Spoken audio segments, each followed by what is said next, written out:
Hello. आज आप लोगों को पढ़ाने वाले हैं। कल अगले इसके पहले वाले वीडियो में आप लोगों को बताए थे कि गुरुत्वाकर्षण बल क्या है, और अब आप लोग को इस बार बताने जा रहे हैं कि गुरुत्वाकर्षण बल के गुण, और जस्ट उसके बाद हम बताएंगे आप लोगों को कि विद्युत चुंबकीय बल क्या है। गुरुत्वाकर्षण के बल के गुण के बारे में आप लोग जानेंगे तो उसके बाद उसमें बहुत सारा कुछ नया चीज़ होगा जो वीडियो के लास्ट तक में आप लोगों को बहुत कुछ मिलेगा। ठीक है, तो अब आप लोगों को हम बता रहे हैं गुरुत्वाकर्षण बल के गुण।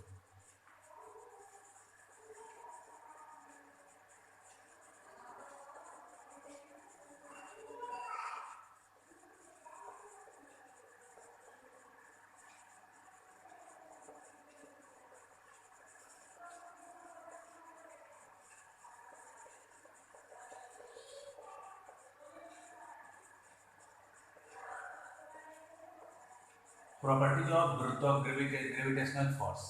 इसका पहला प्रॉपर्टी क्या है? इसका पहला प्रॉपर्टी है कि यह केंद्रीय बल। केंद्रीय बल, केंद्रीय बल का मतलब हो गया जैसे कि सेंटर फोर्स। केंद्रीय बल का क्या मतलब होता है कि अगर दो पिंडों के बीच मान लिया जाता है कि ये एक पिंड है और एक ही पिंड है, इन दोनों पिंडों के बीच अगर गुरुत्वाकर्षण बल लगेगा तो इस पिंड के केंद्र की ओर लगेगा। मतलब ये पिंड जब भी आरोपित हो रहा है तो जस्ट इसके केंद्र तक पहुंचेगा, और अगर ये पिंड इसको अपनी तरफ खींच रहा है तो वो पहुंचेगा कहाँ तक? केंद्र तक। अर्थात केंद्रीय बल का मतलब हो गया कि केंद्र की ओर लगने वाला बल। दूसरा दूसरा है कि यह एक संरक्षी बल है। संरक्षी बल, संरक्षी बल का मतलब हो गया conservative force. Conservative force, conservative force का मतलब हो गया क्या कि ये ऐसा बल, हम लोग संरक्षी बल किसको कहते हैं? संरक्षी बल का यहाँ अगर हम डिटेल करें तो संरक्षी बल के बारे में हम लोग पढ़ेंगे। यहाँ पर पढ़ेंगे कि बल कितने प्रकार के होते हैं। बल यानी कि फोर्स, इसी जगह डिटेल कर देते हैं जिससे कि आप लोगों को आगे परेशानी नहीं होगी। तो बल दो प्रकार का होगा, यानी फोर्स दो प्रकार का, एक कंजर्वेटिव होगा और एक होगा नॉन कंजर्वेटिव।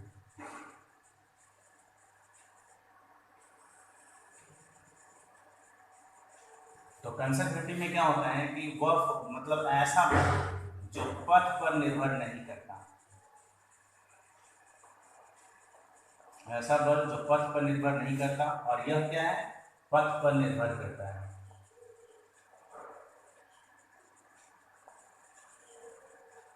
ठीक है, तो ऐसा बल जो पथ पर निर्भर नहीं करता वो हो गया कंजर्वेटिव, और जो पथ पर निर्भर नहीं करता वो नॉन कंजर्वेटिव। यानी कि क्या होता है कि संरक्षी का मतलब ये हो गया कि अगर हम किसी पथ पे चले, किसी पथ पर चले, और वो पथ पर चलने के कारण, उस पथ के कारण अगर ये बल में वृद्धि होती है या कमी होती है तो वो कहलाता है नॉन कंजर्वेटिव, यानी असंरक्षी बल। इसको हिंदी में बोलते हैं असंरक्षी बल। ये हो गया असंरक्षी बल, और ये हो गया संरक्षी बल। तो संरक्षी का मतलब क्या होता है कि उसका कोई भी चीज कम नहीं होना चाहिए, किसी भी रास्ते से जाए तो वो कम नहीं होना चाहिए। यानी कि अगर कोई बल ऐसा हो जो किसी रास्ते पे चलने से अगर उसमें कमी होती है या वृद्धि होती है या उसका मान घटता बढ़ता है तो वो कहलाता है असंरक्षी। और अगर कुछ भी प्रॉब्लम नहीं होता है, मैंने कम वैसे कुछ ज्यादा नहीं होता है, तो वो कहलाता है संरक्षी बल। जैसे कि अगर हम गुरुत्वाकर्षण बल का उदाहरण लें तो गुरुत्वाकर्षण बल या पृथ्वी का गुरुत्व बल की बात करते हैं। पृथ्वी का गुरुत्व बल, अगर हम पृथ्वी के गुरुत्व बल का बात करें तो हम किसी भी रास्ते से जाए, किसी वस्तु पे अगर कोई भी पिंड है, कोई ऑब्जेक्ट है, उस पर अगर गुरुत्व बल आरोपित होता है तो वो कभी बदलने वाला नहीं है। जो आरोपित एक बार होता है वो ही आरोपित होगा। लेकिन अगर हम इसका घर्षण बल का बात करें तो घर्षण बल डिपेंड करता है किस पर? रास्ते पर। क्योंकि घर्षण बल क्या होता है कि अगर हम रुपला सतह से जाएंगे तो रुपला सतह से जाएंगे तो घर्षण बल ज्यादा होगा, अगर चिकनी सतह से जाएंगे तो घर्षण बल कम होगा। यानी ज्यादा कम की बात हो रही है, इसलिए कहलाएगा असंरक्षी बल। और असंरक्षी बल क्या होता है? पथ पर निर्भर करता है। जो पथ पर निर्भर नहीं करता वो संरक्षी बल है, जैसे गुरुत्वाकर्षण बल। तो ये पॉइंट क्लियर हो गया। यानी कि गुरुत्वाकर्षण बल किस टाइप का बल है? एक संरक्षी बल है, यानी किसी पथ पर निर्भर नहीं करता। तीसरा, यह माध्यम पर निर्भर नहीं करता।